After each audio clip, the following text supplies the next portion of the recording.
¿Qué tal amigos? ¿Cómo están? Buenas tardes, buenas noches, buenos días a cualquier hora que ustedes puedan seguir este nuevo episodio. Estamos ya listos para seguir compartiendo con ustedes siempre diferentes temáticas de la coyuntura local y también nacional. En el marco del paro que vive el país, hoy vamos a conversar un poquito también cuáles son los perjuicios que genera esta paralización en algunas provincias del país. No es a nivel de todo el territorio, pero al menos focalizado en algunos lugares del territorio ecuatoriano. Y para ello, por supuesto, hemos invitado a dos personas que vamos a abordar estos temas, sobre todo las consecuencias que genera todo respecto al paro nacional, en la parte económica, en la parte también del transporte en el territorio ecuatoriano.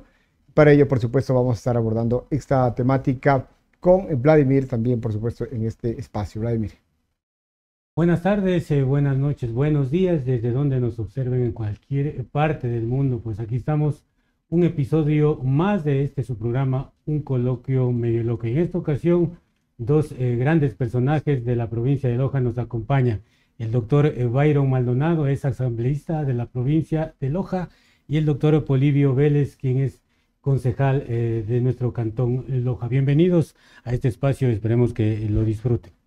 Sí, bueno, bienvenidos. Seamos un poco para ya entrar en el contexto y en materia de lo que vive el territorio ecuatoriano en el marco del paro, sobre todo un poco la parte de los perjuicios que esto genera, también sobre todo a nivel del transporte. Está con nosotros el doctor Polibio Vélez, como decía Vladimir, un poco para también conocer cuál es su opinión y perspectiva desde el ámbito del transporte, más que como concejal. Lo hemos invitado como transportista, un hombre que viene trabajando muchos años en este ámbito y que seguramente no es la primera vez que sufre, en este caso la cooperativa al cual él le pertenece, este tipo de afectaciones por parte del paro nacional. ¿Cómo un poco ustedes han podido medir, doctor, las afectaciones en el ámbito del transporte durante este paro en lo que corresponde al 2025? Bienvenido. Muchísimas gracias, Boris, Vladimir, y qué honor compartir con ustedes, con Byron, este set. Gracias por la oportunidad para poder elaborar este análisis.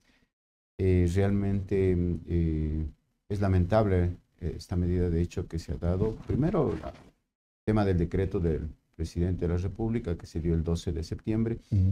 Es la tercera vez que yo recuerdo en los últimos años, desde octubre del 2019, junio del 2022 y ahora septiembre y octubre, que ya vamos 30 días prácticamente de esta medida por parte de algunos sectores, en ellos el sector indígena, con el cierre de vías y las pérdidas cuantiosas para la transportación de pasajeros desde acá del sur. Recuerden que somos la empresa de transporte más grande del país. Claro. Y tenemos una cantidad de rutas y dentro de esos muchas sin ejecutar por el cierre de vías. Hemos tomado vías alternas para poder dar el servicio, prestar el servicio, y realmente la afectación es cuantiosa.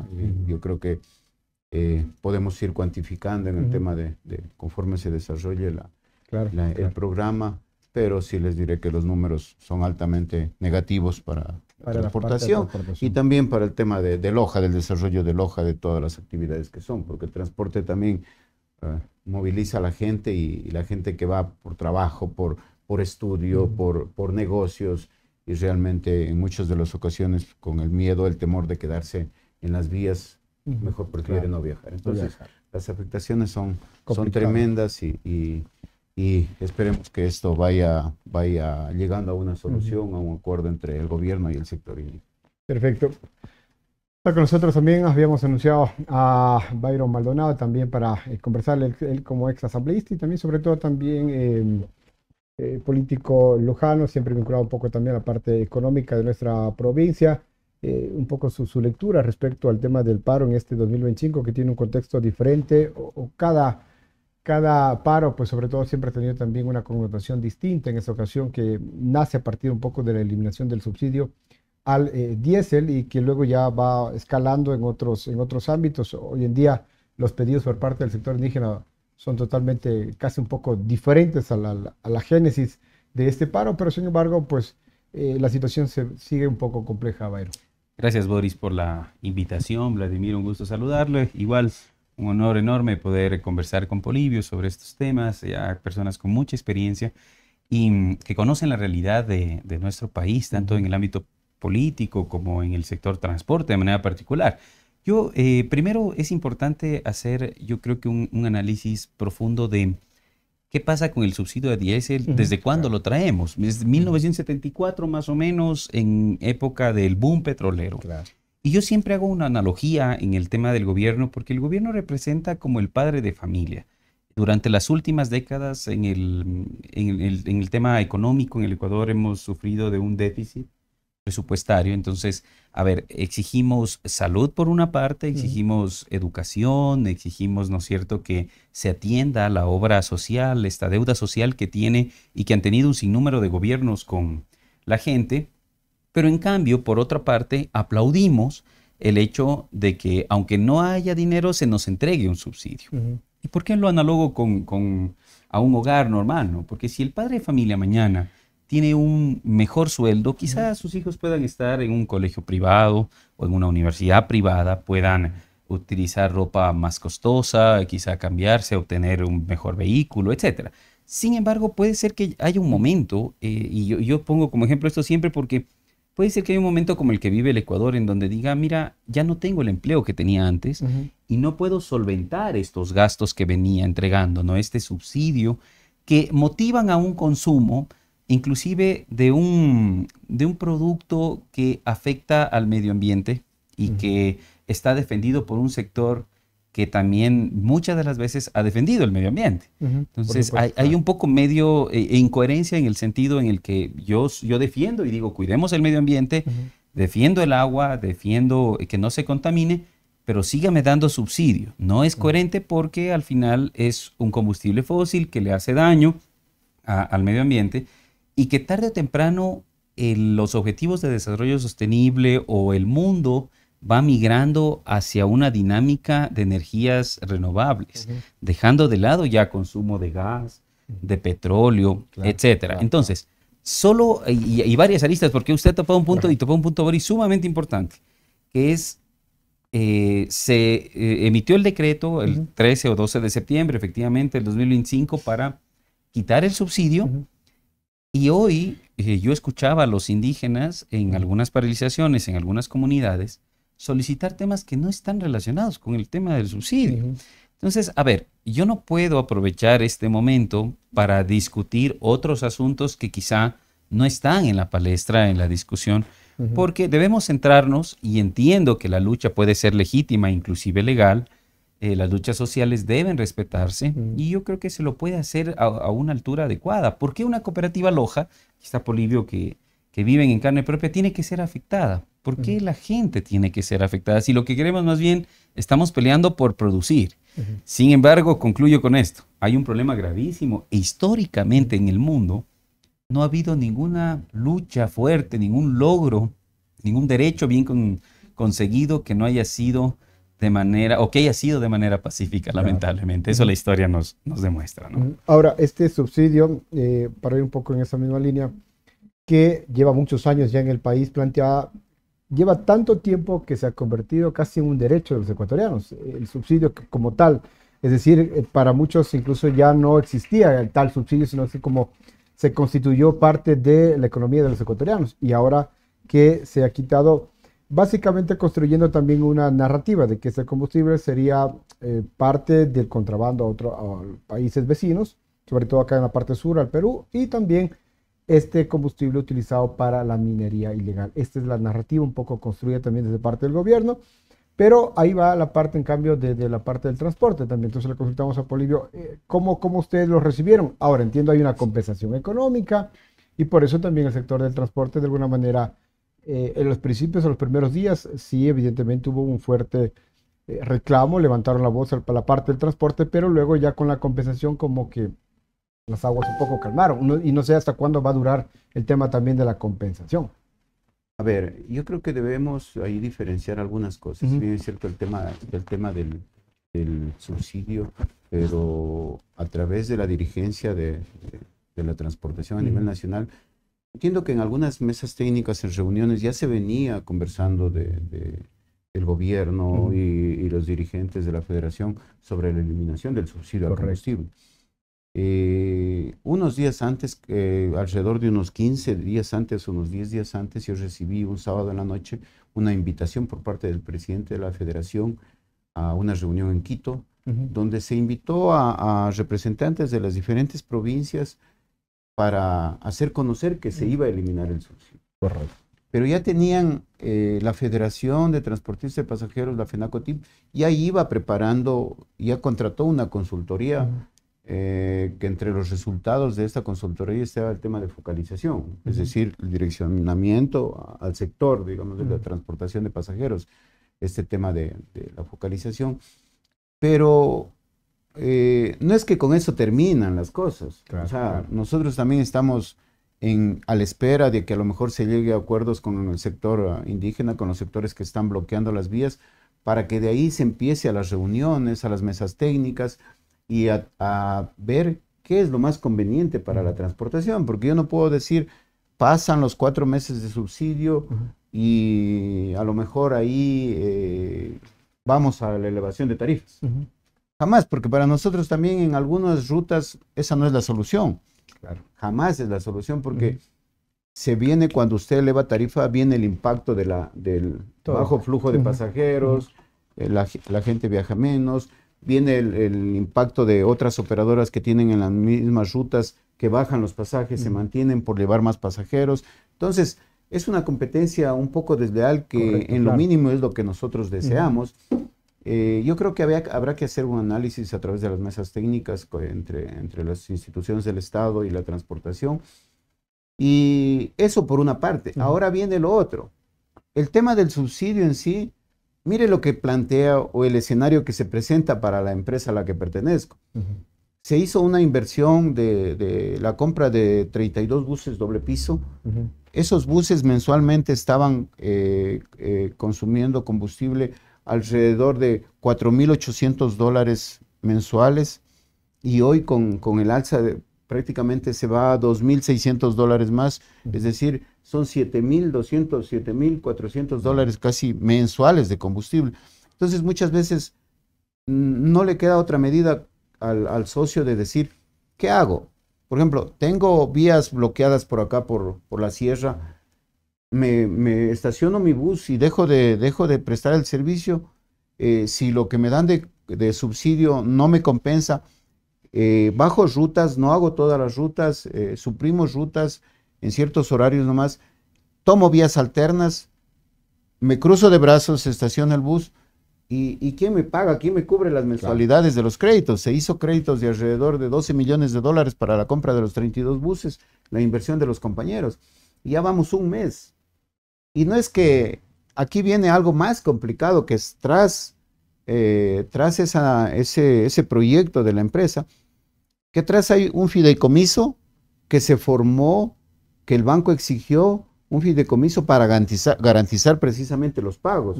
Entonces, el banco no tiene nada que ver en el tema de paros. Ellos van a exigir la cuota mensual. Ellos exigen la cuota mensual, y a lo mejor los compañeros deben ver cómo provisionan, de dónde sacan, pero deben pagar, porque tienen que cumplirle al fideicomiso y el fideicomiso pagar las cuotas. Entonces, son temas álgidos que se tratan y que muchas veces la gente no entiende. Yo creo que también debemos plantearnos un escenario que yo sí les invito a ver. Nosotros, de los sectores indígenas, de los sectores, por ejemplo, en el tema de aquí de Saraguro, mire, en sí la gente es nativa, respeta su cultura, sus tradiciones, su origen mismo, pero ¿hasta dónde han tenido el apoyo del gobierno a través de las instituciones para poder desarrollarse? ¿No es cierto? Porque si nos remitimos al 2019, cuando hubo el decreto 783, que también se planteaba la eliminación, yo creo que es el mismo escenario de ahora. Nos vamos al 2022, el mismo escenario de ahora. Y venimos al 2025, igual, han pasado 6 años, ¿y en qué ha avanzado esa población, digamos, al desarrollo, al crecimiento? Deberíamos vernos y plantearnos, o quién se aprovechó a lo mejor a lo mejor dirigentes, quién se aprovechó a lo mejor de de esa ayuda del Estado, de las instituciones. Yo creo que hay múltiples escenarios que debemos conversarlos, pero como dirigente de una empresa de transportes, yo sí les manifiesto que ante algunos casos que pasaron hemos sido nosotros precisamente, no sé si para temas del destino, los más afectados. Sucedió con la detonación la semana anterior en el trayecto entre Santa Isabel, entre Girón Pasaje, a 20 minutos de pasaje, en el puente justo en el límite entre la provincia de La Suay y El Oro, justo una unidad de la empresa.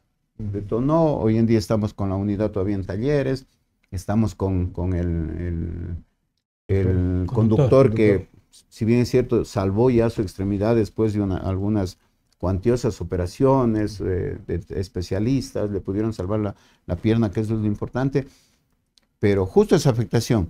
Entonces yo digo, el Estado no nos da seguridad, sería preferible estacionar los buses hasta que nos den seguridad, pero vuelta ahí el servicio, ¿quién lo presta? ¿Cómo lo prestan al servicio? Entonces, yo creo que es el trabajo que hacemos desde acá, desde el sur, desde acá, desde el Ojo y como empresa de transportes, es esa planificación y decir, pongámosle el pecho a las balas, pongámosle y vamos adelante. Entonces, yo creo que esa parte también hay que hacer conocer y ver cómo se está trabajando. Es difícil lo que estamos pasando, sí espero que esta medida que toman los indígenas, esta eliminación del subsidio por parte del gobierno, realmente vaya direccionado a lo que decía Byron, al tema de seguridad, salud, educación, y que se vea, se refleje eso realmente en los diferentes sectores que realmente lo necesitan. Yo les consulto, escuchando atentamente lo que indican y los prejuicios que ha ocasionado esta medida. ¿No será que el gobierno, bueno, hay que reconocer que lo hizo este gobierno, lo intentó Moreno, lo intentó Lasso, y obviamente por las medidas que adoptaron, la de mayor envergadura en octubre del 2019, que trajo también unas pérdidas, creo que más de $1.000 millones en ese entonces? ¿No será que para evitar aquellos prejuicios que está ocasionando, le faltó socializar? Porque fue una decisión unilateral, la tomó y punto. No le faltó socializar con todos los grupos, con toda la sociedad, con los transportistas, con los agricultores, con el transporte pesado, qué sé yo, todas las esferas del transporte en el país, y además muchos sectores, las empresas camaroneras, qué sé yo, porque hay que reconocer que también es un perjuicio que se está ocasionando al Estado producto del contrabando, como decía Boris, de las organizaciones que se dedican a la minería ilegal. Tal vez le faltó al presidente llegar a un consenso, hacer una socialización de la medida, y con ello se evitaba esta medida, porque realmente estamos siendo perjudicados todos. Yo creo que una gran cantidad de personas lo consideran de que el subsidio era necesario, pero no de esa manera. ¿Qué dice? Vladimir, bueno, es primero muy interesante escuchar pues de primera mano lo que vive el sector transporte, es decir, este tema del endeudamiento, ya lo mencionó Polibio, y claro, las entidades financieras al final lo que hacen es usted tiene que cumplir y listo, ¿no? Claro. Pero lamentablemente existen realidades en todos los sectores sumamente diferentes y complejas. Y usted ha mencionado algo, Vladimir, que se resume en que es necesario y se hace necesario desde hace ya varias décadas en el Ecuador una reconciliación social absoluta y un regreso a la confianza de la gente y de la ciudadanía en las instituciones. Las autoridades, las personas que hacemos política, que llegamos a representar a gente, desde que llegamos, yo digo, sufrimos un desgaste excesivo, quizá muchas de las veces por el desconocimiento también que tienen las personas de cuáles son las facultades y competencias de cada uno. Entonces, esta reconciliación social, que parte de los diálogos definitivamente, de evitar que la política sea parte, por ejemplo, solo de hoy, de tema de protestas y hagámosle la vida imposible a un gobierno y que al mismo tiempo le estemos echando la culpa del tema de seguridad, de desempleo, etcétera. Y yo siempre analogaba a que la Asamblea Nacional, por ejemplo, que es la función legislativa, que si bien es el templo de la democracia en el Ecuador, es muy difícil que todos nos pongamos de acuerdo ya en la realidad, y tengo que ser muy sincero, pero al final todos somos el Ecuador y lo analogaba con la selección igual del Ecuador. Me encanta a mí a veces hacer analogías, pero en la selección usted tiene jugadores de todos los equipos, no importa si es del Barcelona, del Emelec, de la Liga, del Nacional, cualquiera. No hay problema. Que es de la Liga de Quito. Y van definitivamente, cada uno con el único objetivo de sacar adelante y de clasificar la selección al Mundial. Y mañana será ser campeón. Existen conflictos seguramente también internos en la selección. Lo mismo pasa en la Asamblea Nacional. Puede ser que muchas veces no estemos de acuerdo, pero no puede ser que nos convirtamos simplemente en ser este canal de un mensaje de los líderes o quienes se creen dueños de un movimiento, de un partido, y que mañana no estén dispuestos a apoyar normativa o proyectos que vayan en favor de las comunidades indígenas, del sector transporte, del sector docentes, militares, policías, de cada uno, porque cada uno vive su realidad. Entonces, insisto, hacer un llamado a esta reconciliación social es fundamental. Que la gente crea nuevamente en que la justicia va a hacer su parte. Es incoherente, por ejemplo, que entre las cosas que pida el sector indígena, y tengo que ser muy sincero yo en algunas cosas, es, por ejemplo, a ver, se detuvieron a 3 personas, le pido, señor presidente, para yo levantar las medidas, libérelos. No, porque al mismo tiempo le pido, presidente, no se meta en la justicia. Claro. ¿No es cierto? O sea, permita que la justicia sea independiente, porque debe ser así. Y al mismo tiempo le estoy exigiendo al presidente decirle, presidente, usted libere, dé la orden, sea autoritario y devuélvanos a nuestra gente. Oiga, no, que se siga el debido proceso como en todo, absolutamente en todo. Yo escuchaba dentro de los pliegos de peticiones que decían, no queremos una constituyente. Y ya pasó por el proceso constitucional, fue a la Corte, fue al Consejo Nacional Electoral. Ahora la gente tiene que votar este 16 de noviembre si está de acuerdo. No puede ser que mañana un grupo minúsculo, sea el grupo indígena o sea cualquier sector, diga, no estoy de acuerdo con lo que la mayoría de los ecuatorianos eligieron y no queremos una constituyente y por eso vamos a cerrar una vía o vamos a destruir una institución. Ese no es el sentido realmente de una verdadera democracia. Mire la afectación que conlleva que varias unidades de transporte tengan que tomar otras vías alternas, que varias personas del mismo sector seguramente no puedan vender sus productos, que se haga un análisis, decía Polibio algo sumamente interesante, ¿quiénes realmente han sido beneficiados o perjudicados a veces dentro de las comunidades? Hay gente que entiendo son terratenientes, que manejan el agua, si mañana no salen algunas personas, ya no podrán vender sus productos, etcétera. Ese autoritarismo que se vive dentro de las comunidades, que si bien es cierto, nosotros podemos ser muy respetuosos también de lo que sucede en cada uno de los sectores, pero, oiga, debemos ser y dar ejemplo para que eso también se vea reflejado en el gobierno nacional, porque si el gobierno nacional lo hace está mal, pero si lo hacemos dentro de nuestras comunidades, en cambio sí está bien. Entonces, el desarrollo, el progreso debe ser para todo ese sector. Hoy, por ejemplo, me llenaba de orgullo, hace unos días veía cómo se incluye ya mañana una liga pro de fútbol indígena, por ejemplo. Y ya están siendo parte. Y esa es una verdadera forma de inclusión. Pero vuelvo al principio otra vez. ¿Qué estamos haciendo para hablar? Quizás sí faltó diálogo por parte, antes de tomar una decisión por parte del gobierno, para que no me tome tan a la ligera. Regresemos a la analogía del hogar un instante que yo la ponía. El papá, la mamá los reúne a los hijos y les dice, tal vez ya mi situación económica no es la misma. Entiéndanme, voy a tomar esta decisión. Debería ser lo correcto. Antes de que les digan mañana, miren, decidí cambiarte de colegio, o decidí vender el carro, o decidí hacer cualquier cosa, socializar esto.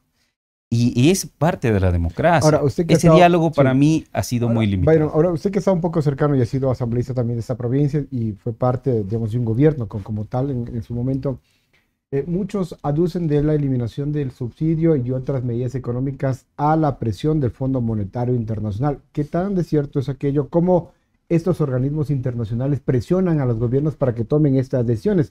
¿Esto está correcto? ¿Es así? ¿Funciona de esa manera? Es decir, hay que eliminar funcionarios públicos, hay que ajustar el tema de los combustibles, hay que tomar otras medidas. ¿Esto funciona así de los organismos que prestan los recursos? El dinero a los países con la finalidad de poder entregarles la plata que efectivamente nos dan, esta deuda externa que nosotros la conocemos. ¿Funciona así de esa manera? ¿Hay estos lineamientos? ¿El Fondo Monetario Internacional dice tal cual si usted tiene que tomar estas decisiones para poderle prestar el dinero como tal, o no están así? Definitivamente el Fondo Monetario Internacional termina siendo una entidad financiera, que lo que le conviene netamente es que primero los países a los cuales yo le presto me paguen. Un poco se va Y para gananciando. yo poder obtener esa liquidez, ese pago de parte de ellos, necesito que adopten medidas, Correcto. definitivamente. Como Y- entiendo los bancos liquidez. acá para las Claro. cooperativas. Exactamente. Entonces, Fideicomiso que han creado. ahora, los países que realmente han tenido un grado de desarrollo fuerte respecto a los préstamos otorgados por el Fondo Monetario Internacional son contados con los dedos. Y seremos 4 o 5. Los demás se han mantenido en un desarrollo hacia abajo, una medida hacia abajo, pero es precisamente porque estos se dedican a pagar estas deudas y no aplican políticas realmente de desarrollo sostenibles, adecuadas, económicas. Claro. Entonces, hoy creo, por ejemplo, pues, la política de la dolarización, voy a poner un ejemplo. Si bien es cierto, nos ha mantenido con una economía equilibrada, Claro. pero mañana una empresa del Perú no puede contratar mano de obra del Ecuador, por ejemplo. Para una empresa del Perú es más barato contratar su propia gente o vender sus propios productos. Nuestros productos respecto a nuestros referentes, a nuestros países, siempre van a ser un poco más costosos que los demás. Pero nuestra economía se ha mantenido normalmente durante todas estas décadas, desde el 2000, ¿no es cierto? Claro. En estos 25 años hemos logrado mantenernos en un crecimiento, yo digo, al menos equilibrio de nuestra economía. Tenemos un problema serio en balanza comercial si ya hablamos de temas mucho más técnicos, en donde muchas importaciones son superiores a nuestras exportaciones y por ende existe un desequilibrio. Totalmente. La idea es que estamos exportando, por ejemplo, Loja. Uno de los problemas gravísimos que tenemos en Loja, y tengo que ser muy sincero con todos, es que no producimos nada. Si alguien me dice, ¿qué produce Loja? O sea, hemos ganado muchas veces tazas de café. Decimos somos la capital maicera del país y al final la verdad es que, por ejemplo, toda la producción de leche de Gonzalama ni siquiera abastece el consumo local de todo Loja. Entonces, la idea es saber qué estamos haciendo. Mañana queremos vivir solamente del tema burocrático y esto va a dinamizar el sector transporte, va a dinamizar muchos sectores cuando empecemos a producir. El problema está en que las autoridades de turno, las principales sobre todo, ¿no es cierto?, que deben levantar la voz para contarle al gobierno nacional qué es lo que está pasando y cuáles son nuestros proyectos también, porque tampoco presentamos proyectos, nos quejamos de todo, pero no presentamos proyectos para que realmente se desarrolle nuestra provincia y mañana continuamos en este simplemente tirijale de pelear, empezar a sacar autoridades, creer que esa es la solución, poner otras. Nos hemos convertido en un mercado complejo, en un mercado político. O sea, somos un mercado político sumamente fuerte. Miren, queridos amigos, y en confianza, porque esto es un conversatorio, no podemos vivir constantemente en un mercado político, repito yo, tan complejo, en una sociedad con conflictos políticos tan complejos, siendo tan pequeña. Correcto. Cuando lo que necesitamos hoy es una completa unión. Y para eso existen sectores que tienen que ceder, y que tenemos que estar dispuestos a veces a ceder cosas y también a pedir otras, ¿no? Hasta ahí esta parte. Pusiéramos como un rango del riesgo país, riesgo Loja también deberíamos estar altísimo, porque con esta un poco inestabilidad, digamos, mirando a Loja que yo tengo. Y por eso no ha venido el presidente ni un solo momento. Entiendo que por ahí un poco va el tema. Un poco el tema político complicado también a nivel local, Polibio, ahí, ¿cómo sí, lo pero de la pregunta que hizo, yo creo que con lo que manifiesta Byron, hay un tema que yo analizo. Yo creo vuelta desde el otro ángulo. Si bien es cierto, tomo lo que dice Byron del tema de la unidad, que eso sería ideal, ¿no es cierto? Unirnos para lograr un objetivo, unirnos para este tema, hacer entender del gobierno a lo mejor el gran trabajo, la gran tarea de socializar con los diferentes sectores a nivel nacional, que voy a eliminar el subsidio del diésel y que todos acepten. Entonces yo lo veo, es una tarea titánica que podría haber sucedido. Entonces yo ahí digo... Porque nadie iba a estar de acuerdo, decir ya listo, voy no. Entonces es prácticamente un imposible. Entonces yo ahí veo, ciertamente me he puesto a pensar y digo, la estrategia del gobierno... Claro que debemos esperar que termine este tema para decir funcionó verdaderamente. No. Yo pensaba que la semana anterior, cuando el ministro del Interior, creo fue fue a Imbabura y dijo, se terminó el paro. Pensé que se terminó, pero comenzó a recrudecer en otros sectores. Más bien Saraguro, por ejemplo, que no estaba tan complicado. Entonces, yo digo, la estrategia en cierta forma del gobierno, como inició con el decreto 126 el 12 de septiembre, sí fue buena, o sea, ha sido buena.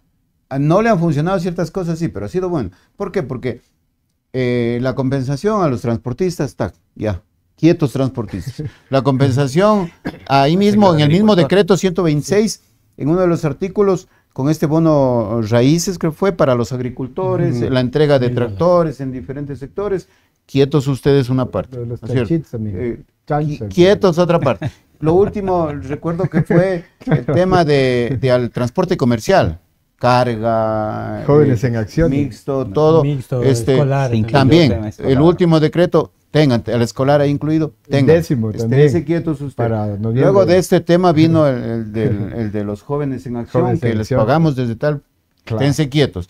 Entonces, como que ha ido dividiéndoles, ¿no es cierto? Dividiendo el tema. Yo les soluciono a ustedes, esténse tranquilos, perdón el término que voy a mencionar, les doy este caramelito, esténse tranquilos hasta ahí. Me falta estos sectores de acá, ¿no es cierto?, que se me abrieron, y ahí ya viene el tema del enfoque que dijo Boris, el tema de la minería ilegal, narcotráfico y una serie de factores más, contrabando el tema de Cerver, y que precisamente este fin de semana estuvo bombardeando y entiendo que tomó posesión de Buenos Aires al norte. Entonces, imagínense toda esa escalada que hay. Y me quedan ciertos sectores que yo digo, a veces en la mañana estaba en una reunión con el coronel de aquí de la policía, Cristian García, con el coronel, y le decía, les falta solo ustedes, perdón, entre ir y barrer las vías. Ir y barrer las vías. Pero, o sea, uno se piensa así, ¿no es cierto? Pero debe ser más complejo el tema, porque me decía, el coronel me decía, sabe que ya estamos listos, pero estamos a la espera de la orden, porque ya estamos en el sector y de pronto dicen, no, esperen, tranquilo. Entonces, yo pienso que la estrategia del gobierno en cierta medida hasta hoy le ha estado funcionando, porque yo en lo que veo después, si es que esto le funciona, veo después que va a decir, bien, transporte escolar, de carga, mixtos, arréglensela como puedan. Transporte de pasajeros, arréglensela. No les preocupa un poco esto. Y esa es la postura, o sea, pero listo, ya quitó el subsidio. Como dije así, literal, les dieron el caramelo, lo tienen ahí. Si les acaba el caramelo son 6, 8 meses, los meses de compensación. ¿Qué pasa? Usted hace referencia de que cargaban entre 4.000 y algo y pico de galones. 800. Ahora 7.000 y algo. El rato que se termine esa compensación ya no hay. ¿Cómo ustedes van a compensar esos recursos que no estaban estipulados para cargar combustible? ¿Cómo van a retornar esos recursos para subiendo la tarifa? No creo. Subiendo la tarifa, no sé, esa es la pregunta. Termina el caramelo. La pregunta puntual.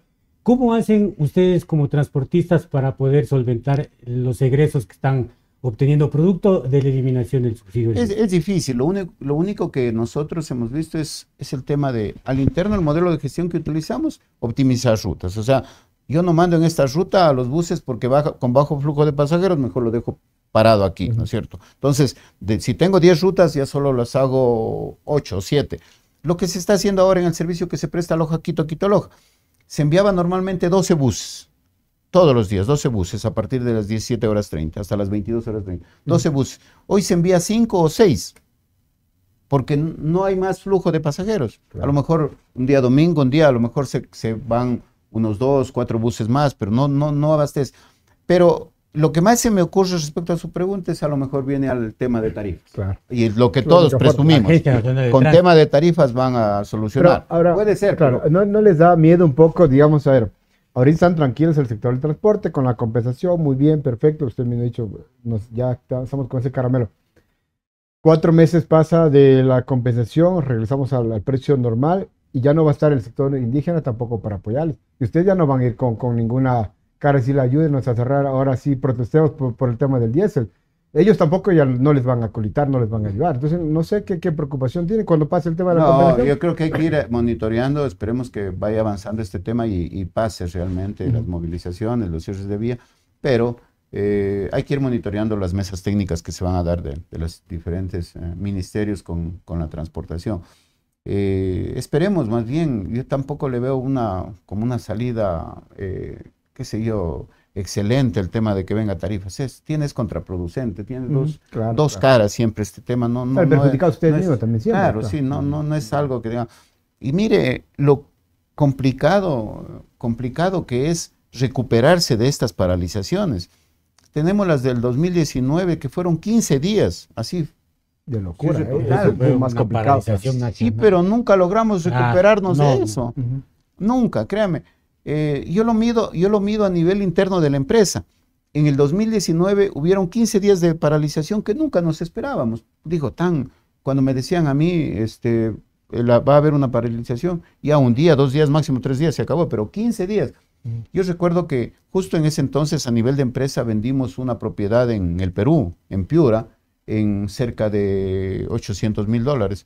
Y después de esos 15 días lo que más nos lo hicimos con aprobación de la Asamblea General de Socios es esos $800,000 hacernos un préstamo solidario de $5,000 a cada uno de los socios para poder un poco compensar esas pérdidas.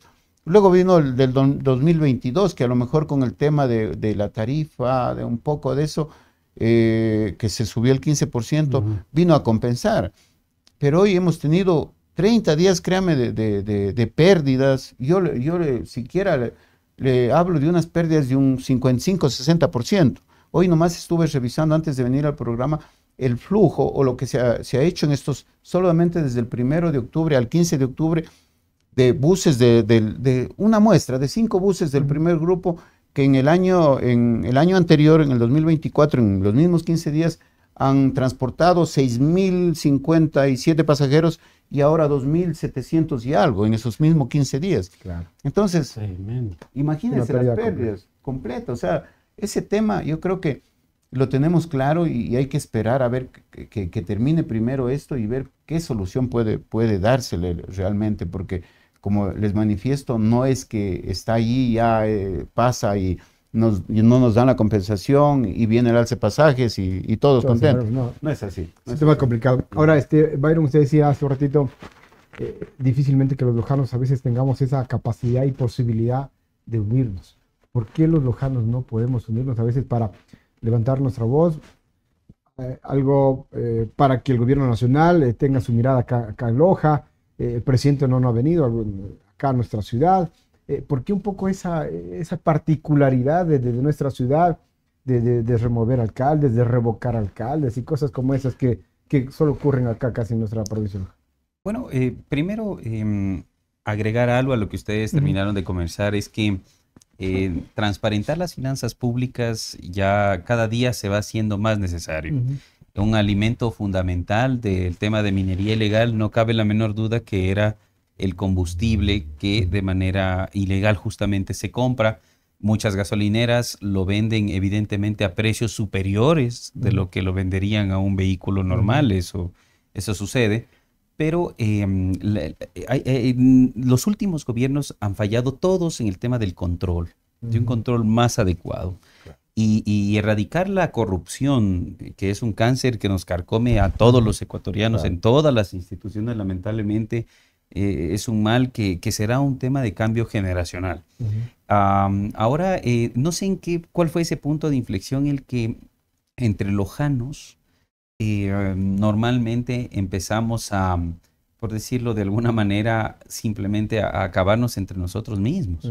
Y tenemos pugnas de poder interesantes, quizá yo creo que detrás grupos económicos que han vivido o se han alimentado producto siempre de un apoyo político que tiene mañana la obligación de sentir esa gratitud y que lo hacen a través de la entrega de obra pública, que es complejo y hay que decirlo y lo vivimos todos. Pobres los ingenieros civiles, pobres los contratistas que tienen que ir a las instituciones porque todos ellos saben que tienen que ir a hablar con alguien y ese cáncer se ha instaurado, yo creo que en todo, en el sector a veces educación, en sectores de instituciones en donde para hacer un trámite necesito, o para que salga más rápido, obviamente tener que hacer esta entrega de un dinero irregular y tener palanca. Eso es lo incorrecto, ¿no? Que tiene que ser un tema de cambio cultural, debe serlo. Fomentar en las instituciones, en las unidades educativas, un tema de ética real, de desarrollo, Nuestros padres, yo pienso, siempre fueron muy exigentes en temas de principios, valores, pero uno llega, y yo les cuento con mucha confianza, al sistema político, llega a ser asambleísta, en mi caso, ¿no es cierto? Y te encuentras con una pared en donde quieres tomar decisiones en favor de todo el mundo y la gente te dice, oye, no, más bien te conviertes en alguien incómodo a veces por ideas que pueden generar desarrollo, porque a muchos políticos no les conviene tampoco sociedades muy capacitadas, desarrolladas, etcétera, porque cada día la gente le va a prestar menos atención al sector político y ya va a empezar a pelear a ver cómo vendemos más, cómo industrializamos más, etcétera. Que creo que ese es el objetivo, pero encontrar el origen realmente de este celo que existe entre lojanos, entre políticos. Yo creo que en el sector empresarial no tanto, más bien nos han dado muestras de que sí es posible crecer, pero aún nos cuesta mucho apoyarnos entre nosotros. Existen industrias lojanas que siguen comprando o prefieren comprar productos a veces por centavos más baratos de otras ciudades que comprar productos nuestros. Contratar profesionales de otras ciudades que profesionales nuestros. La mayor cantidad de funcionarios que hoy dirigen las instituciones en Loja no son gente de Loja. Claro. Entonces uno se pregunta qué está pasando. Que están en todo su derecho nadie de trabajar, sí, pero no dice que no sean inteligentes, no, al contrario. Pero Loja, un gran sector de la población, vive, insisto, de este sector burocrático que tiene que ser el gestor y el que conozca la situación de territorio, de la realidad de nuestra Loja, para poder promover. Entonces, ¿cómo apoyo a la cooperativa Loja? ¿Cómo apoyo a las cooperativas de transporte? ¿Cómo apoyo al sector agrícola, etcétera? Pero conocer la realidad nuestra. Que tenemos una provincia con 16 cantones, sumamente extensa, que tiene quizás realidades geográficas y ha sido discriminada, no solo geográficamente, sino políticamente, por muchos gobiernos, Boris y Vladimir, Polibio, y lo sabemos. Hemos vivido eso. Si las empresas que han logrado salir acá, yo digo, es digno de poder aplaudirles. Pues, correcto. Porque la distancia, etcétera, les ha tocado ser sumamente estrategas para poder pensar en qué hago para que mi negocio realmente esté bien. Ahora, ¿cómo hacer que Loja cambie? Yo digo, a ver, hay gente que se atrevió a decir en algún momento, autoridades, y tengo que ser muy frontal en esto, de que deberíamos agradecer que ha venido gente de otra ciudad a liderar los procesos políticos de Loja, decía alguien. O sea, deberíamos agradecerles, deberían agradecernos. Digo, no es correcto, porque lo que se dieron cuenta es que podían aprovecharse quizá de cierta ingenuidad todavía de la provincia o del sector, pero yo creo que eso ha ido cambiando ya. Y las universidades también tienen un reto enorme, dejar de politizarse tanto en algunos casos, y formar a gente bastante objetiva sobre la base, repito, de principios que vaya a liderar procesos. Pero no tiene sentido mañana que en las universidades se esté dando emprendimiento, y lo digo con todo el respeto, porque también he estado 15 años en la parte académica, emprendimiento a alguien que nunca ha emprendido en nada. Claro. O que esté dando clases de política a alguien que nunca ha ganado una elección.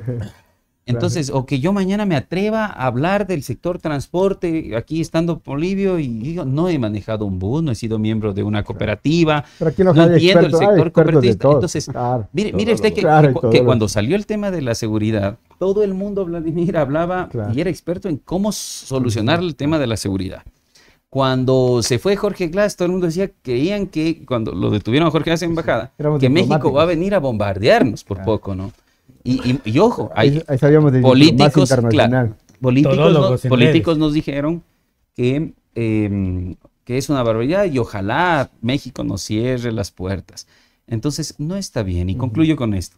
En Quito, que lamentablemente donde vivimos aún de un centralismo, yo digo brutal, y tenemos que vivirlo en carne propia todos los días, es que de nada ha servido, pobre Manuel Carrión Pinzano. No, Manuel Carrión Pinzano debe estar retorciéndose en tumba, ¿no es cierto? Pobrecito, haber logrado muchas cosas, ¿no? El tema de justicia. Miren, Loja ha sido pionera en muchos temas. Y la pregunta es, ¿por qué? ¿Cuándo? ¿En qué momento también dejamos de crecer? Pero finalmente les decía que en Loja mismo, en Quito, perdón, la gente, mientras vimos gobierno inclusive, decía Byron, ¿pero qué pasa entre lojanos? Sale Polibio y entra Byron Maldonado a hablar mal de Polibio. Y luego se va Byron Maldonado y entra Vladimir a hablar mal de Byron Maldonado. Y todos lojanos. Entonces, eso pasa en Quito. Y hoy por hoy no queremos que nadie lidere procesos cuando hay muchas cosas por hacer. Y esa mentalidad, bueno, yo no tengo la solución, pero quisiera creer firmemente en que es la educación, ¿no? Quisiera creer por ahí va el asunto. Bolivia, ¿por qué cree que no podemos unirnos acá los lojanos y pasamos removiendo y revocando alcaldes? Yo más bien yo estoy adentro del ruedo, yo más bien esa pregunta le haría a ustedes que están afuera del ruedo. Realmente es preocupante, o sea, a mí sí me llama, que la mayoría siempre se ha malentendido, ¿no es cierto? Partiendo de lo que dijo Byron, yo puedo llegar a tal sitio destruyendo al quien está ahí, hablando mal de esa persona. A lo mejor con eso crezco, reviso números, hago encuestas y hablo mal de esa persona, lo voto por los suelos, hasta le levanto falso testimonio, pero sobresalgo arriba, ¿no es cierto? Pero nunca deberíamos entender de que yo puedo llegar a ese sitio que quiero, o lograr ese objetivo, llegar a ser alcalde, a lo mejor planteando proyectos, ¿no es cierto? ¿Cómo voy a hacer esas cosas? No fijándome en lo que estaba.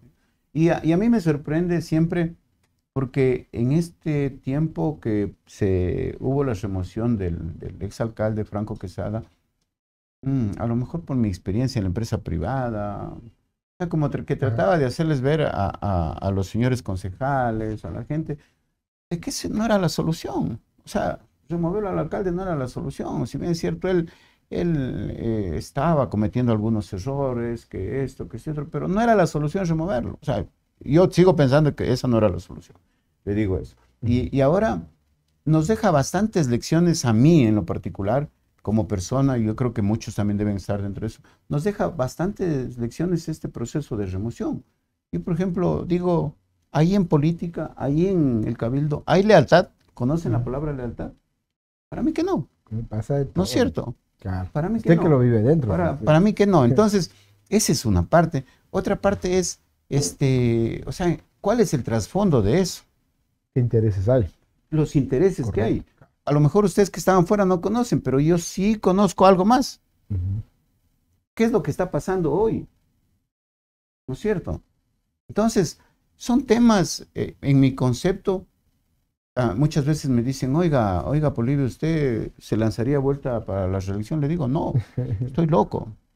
No, porque la experiencia que me llevo, créame, de este tiempo de concejal es una de las peores. O sea, ver compañeros concejales desde un año o menos de un año de administración ya planificando un proceso de remocionarlo. Desde el primer día uno llega ya pensando en eso, ver cómo hacen, ver unos temas. Está pasando el tiempo maquinando en eso. Entonces, para mí es absurdo. Y ver que esa gente mismo que le criticaba al exalcalde, hoy se queda calladito, no dice nada ante a lo mejor similares cosas que pasa con la primera autoridad, en este caso la alcaldesa. O sea, digo, uno se da cuenta, digo, antes le veía una coma, un punto le veía, y ahora no. Ahora están calladitos y no pasó nada. Y ver que ya hoy en día ya hay disputas entre ellos mismos, o sea, ya no están en armonía así como entraron, ya están con disputas, ya están con peleas internas. Yo digo, créame, a mí a lo mejor me van a decir después, usted fue uno de los pocos que asistió menos a la sala de concejales. Yo diré, sí, yo fui, pero porque no es un buen ambiente, no es un buen ambiente. He visitado otros consejos municipales, he ido a Quito a visitar a algunos concejales, a Cuenca, por lo menos tienen oficinas donde hay privacidad para poder trabajar. Acá no, son unos cubículos que usted está ahí, ya la visita una señora al concejal de acá, ya lo visita otro, se escucha todo. O sea, es imposible, imposible trabajar, créame, imposible trabajar. Entonces, son temas así, son cosas que han sucedido. Y yo creo que en eso estamos inmersos los lojanos, o sea, esa inseguridad, y no avanzamos esa falta de liderazgo, yo no lo envidio. Muchas veces dicen, escucho, veo a lo mejor redes sociales, como dicen, Cuenca tiene un verdadero alcalde. Yo no envidio nada en tema del alcalde. Cuenca ha crecido por la sostenibilidad en sí integral que han tenido todo el tiempo, ¿no es cierto? y eso es Loja donde no ha podido entrar. Pero aquí sí nos falta realmente esa unidad de que ustedes hablan, unidad de autoridades, unidad de esos para poder reclamar. Créame, a mí me da pena el tema vial, por ejemplo, que vivimos. Claro. Créame. Terrible. Después de lo que pasó la temporada invernal, que fue marzo, abril, mayo, créame, una de las peores, más fuertes de toda la historia de lo que yo recuerdo, hicieron una apertura de vías, hicieron limpieza en la vía, por ejemplo, en la E50, la Chahuarpamba, Río Pindo. Créame, y hay pasos que hasta el día de hoy no los han vuelto a tocar.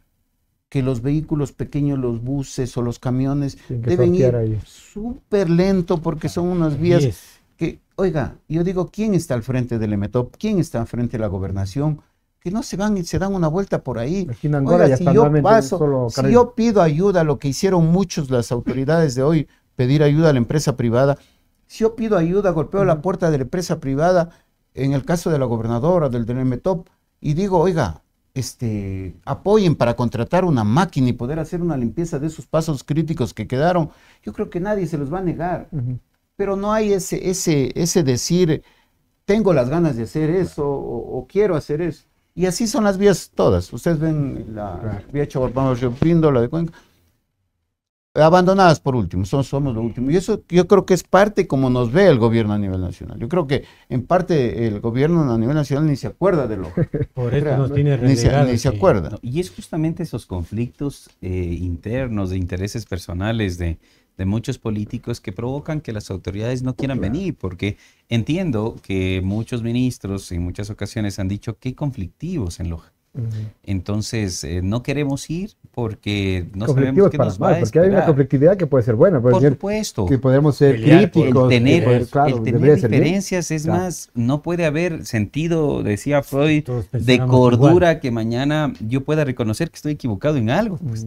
Claro. Pero esa falta de liderazgo que decía justamente Polibio, nos falta en Loja alguien que pueda guiar esta ciudad y sobre todo que tenga un liderazgo bastante fuerte que permita, primero, este liderazgo, la unidad de los lojanos como tal y que también eso permita hacer una voz a nivel nacional. Y que esté dispuesto, yo digo, a no utilizar demagogia, a no utilizar temas populistas. Si a mí me preguntan, Byron, y alguna vez me dijeron, bueno, a ver qué pasa con el tema de que existe una gran votación en la periferia de la ciudad, y es por eso que muchos alcaldes han ganado ofreciéndoles a ellos no quitarlos de los mercados, de las afueras de los mercados, de la parte informal.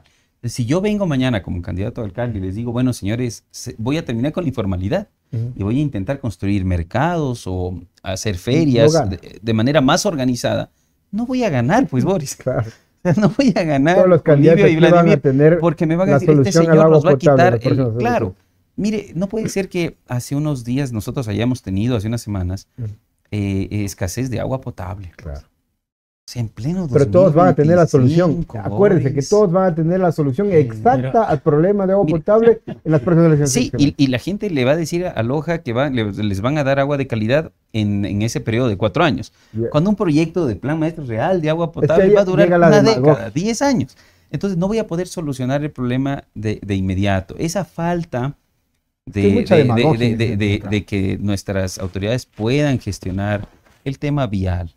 Y yo en cambio ahí sí me da cierta envidia a veces el tener que pasar los límites de nuestra provincia y ver otras provincias ya asfaltadas, ver que el presidente, por ejemplo, ha venido a Machala 7 veces ya y a Loja ninguna, a dejarnos al menos decir, bueno, venga, converse con nosotros, escúchenos para ver qué necesitamos. En el tiempo en el que estaba el presidente Lasso, yo fui una de las personas que le decía, presidente, no se ha inaugurado una obra en Loja. Y pese a que todo el mundo intenta quedar bien con estadísticas, ¿no? Todos los ministerios y zonales diciendo hemos hecho estos proyectos, pero quisieron quitarnos un sinnúmero, quisieron quitarnos los distritos de salud, algunos distritos de educación. Tuvimos que pelear fuertemente para eso, que es algo que la ciudadanía no sabe. Yo conseguí, producto de la fiscalización, les cuento en confianza, 3.7 millones y para que arreglen la vía interbarrial, porque era un problema esa vía. Y sigue siendo un problema. Entiendo que ese proceso de licitación lo ganó una empresa de Quito, un consorcio. Y miren cómo está. No hay solución, está terrible. Una vía que debería ser una arteria de oxigenación realmente a la ciudad esa vía es absolutamente terrible. Entiendo que está realizándose un cambio ya de las luminarias que también estaban haciendo, pero realmente hay lugares donde usted ve el asfalto absolutamente destruido. No Entonces, sirve para nada, en parte. Loja, como bien mencionó Polibio hace un instante, padece el tema vial, que es lo que siente el sector transporte de forma mediática, inmediata. Y nosotros, en cambio, otros sectores, también sufrimos un abandono de parte de ciertas autoridades que no entiendo por qué les o se limitan tanto a no levantar la voz y decir, Loja necesita esto. No sé qué es lo que está pasando. Yo, faltando, me acuerdo, casi un mes antes de la muerte cruzada, tuve un enfrentamiento muy, muy fuerte con el presidente de la República, en su momento Guillermo Lasso, diciéndole, vea, presidente, a quien le reclaman por las obras es a mí, porque yo soy parte del gobierno. Y yo llego a mi territorio y me dicen, oiga, tu presidente no ha hecho nada. Correcto, Y era real. Y digo, presidente, y yo luché mucho para que usted esté sentado ahí. Y me saqué el aire para que usted esté sentado ahí y todos estar aquí. Pero Loja, que la sigan viendo como un pueblito, que la sigan viendo, no es justo para nosotros los lojanos, que tanto esfuerzo nos ha costado también salir adelante en medio de todos los que hemos tenido que vivir, los inviernos, las sequías que hemos tenido, donde tantos migrantes lojanos salieron, hablo del 60, 70, ¿no es cierto? Es decir, un sinnúmero de temas que hemos tenido que pasar. Pero bueno, hacer un llamado hoy por hoy, insisto, a esta unión de las instituciones, de las autoridades, es necesario. Hay que seguir empujando este barco en el que estamos todos, porque caso contrario, donde se abra un hueco, yo digo un orificio, estando en el mar, podemos hundirnos todos. Entonces hay que tener mucho cuidado. ¿Será posible esta unidad, esta unión, considerando de que en el anterior proceso electoral donde se eligieron autoridades seccionales, pasamos los 2 dígitos, los candidatos que estaban terciando? Entonces, cuando hay a lo mejor ese egocentrismo, esa envidia, el que yo quiero ser el candidato, ¿podrán llegar a un acuerdo y poderse hablar un día? 14, 15 candidatos a la 16 alcaldía, creo ¿no? que fue. Locura. Entonces, podrá, yo lo veo, a lo mejor es utópico, pero podrá, bueno, siquiera soñemos, pues, en alguna manera, y todos en una mesa reunidos, decir, bueno, independientemente de quién sea el candidato, pero que sea un proyecto de ciudad, de provincia.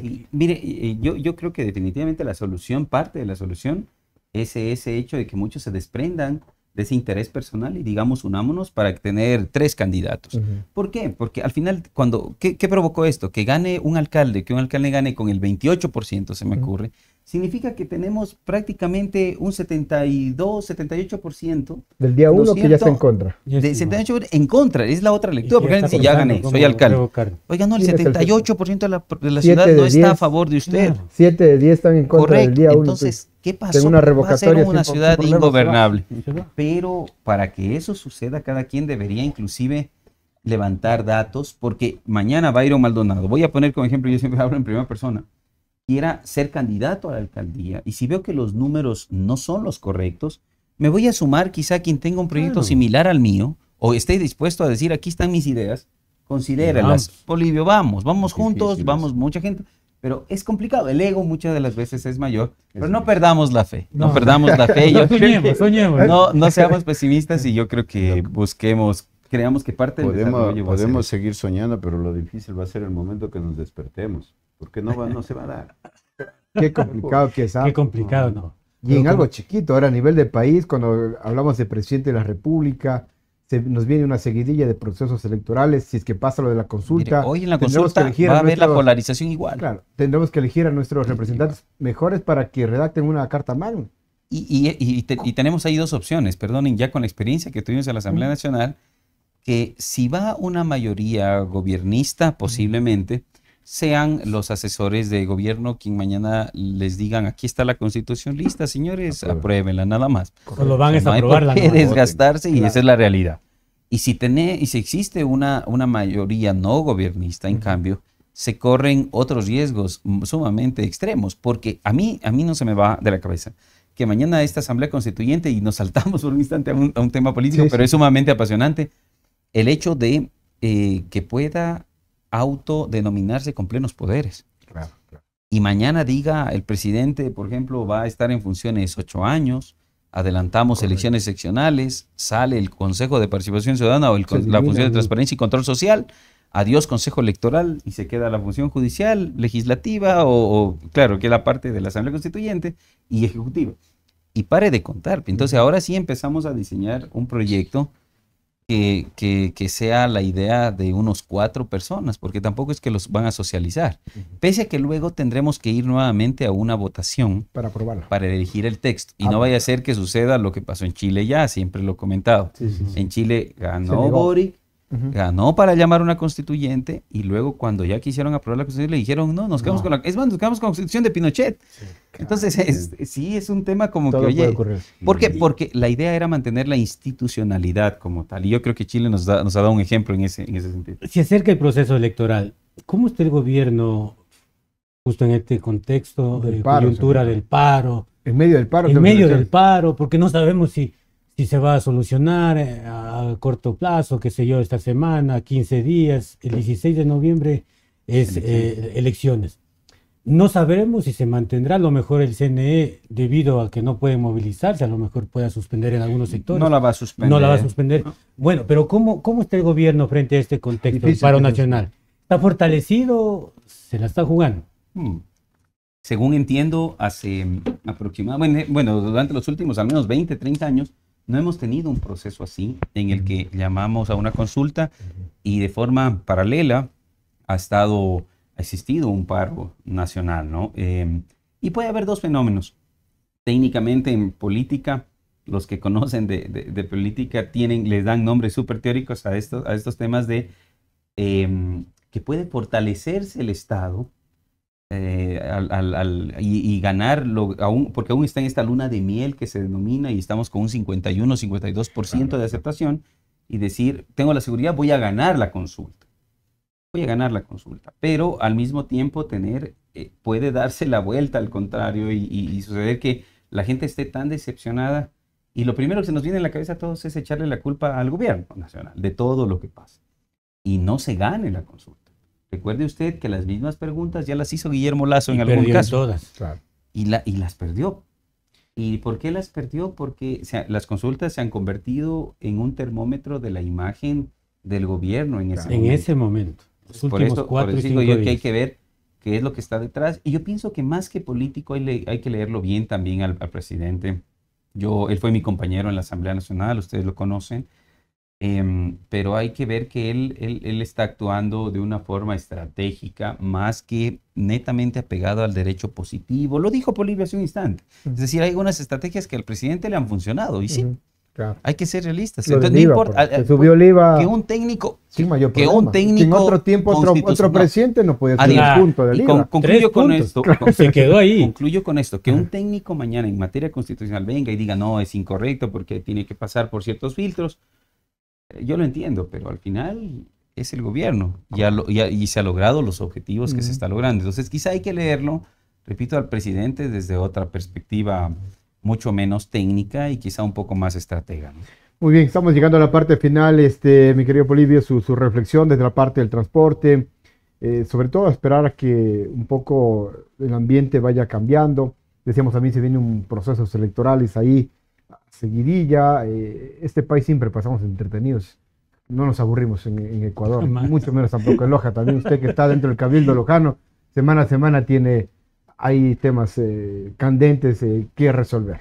Sí, pero ahí también yo creo que hay que augurar nosotros mismos, yo creo que desde nuestro espacio, mejores días para Loja y para el país. Yo siempre trato de ser positivo todas las mañanas. Claro. Yo creo que tenemos retos diariamente por sacar adelante. Nosotros desde el sector de transporte muchas veces nos apasiona lo que hacemos y corremos muchos riesgos, pero estamos ahí presentes. día a día. Muestra Yo de creo ello que la cooperativa Loja es una de las mejores del país, creo que La más grande. ha hecho una gran inversión, o sea, realmente como lojanos como tal Yo nos te- sentimos hasta yo he orgullosos de tenido- ver una cooperativa en cualquier parte del Yo he Ecuador. tenido cosas que me han pasado a mí en mi vida personal. Ayer estuve dando una charla en Puerto Viejo a un centenar de transportistas, Qué bien. precisamente del modelo de gestión de la empresa, de la cooperativa. Algo que me invitaron hace unos 15 días atrás, una Sí. charla de unas 2 horas que dimos y que todos se quedaron contentos del tema. Replicamos algo poquito que hacemos bien en el sur, Sí, sí. allá al centro a Manabí, que es una de las provincias Ujú. más grandes, Más la grande tercera a del nivel país. nacional, y donde la transportación Tiene su nos fuerza invitó, también, claro. tiene esfuerzo, son 35 empresas de transporte de pasajeros ahí en Manabí, Qué locura, claro. y nos invitaron a este tema, comparten mucho, nos ven mucho lo que hemos crecido. Ujú. Y yo creo que Loja debe ver esas cosas pequeñitas y de eso nutrirse Ujú. para la unidad. Yo lo veo ideal, lo veo en sueños, ese tema de ustedes que dicen vamos a unirnos a lo mejor en una sola línea o en un solo objetivo. Es difícil. Con un solo Es candidato. difícil. Créame, acuérdense que en las próximas elecciones, si es que en la Constitución no se ponen a lo mejor límites, vamos a tener la misma cantidad de candidatos y hasta más. Porque es así, estamos con esos métodos, que estamos con todo ese tema de elecciones que funcionan así. Yo más bien desde la perspectiva nuestra como transportista, llamo a integrarnos para solucionar las pequeñas cosas que les tenemos aquí a la par, tema Claro. vial, tema vial, tema de seguridad.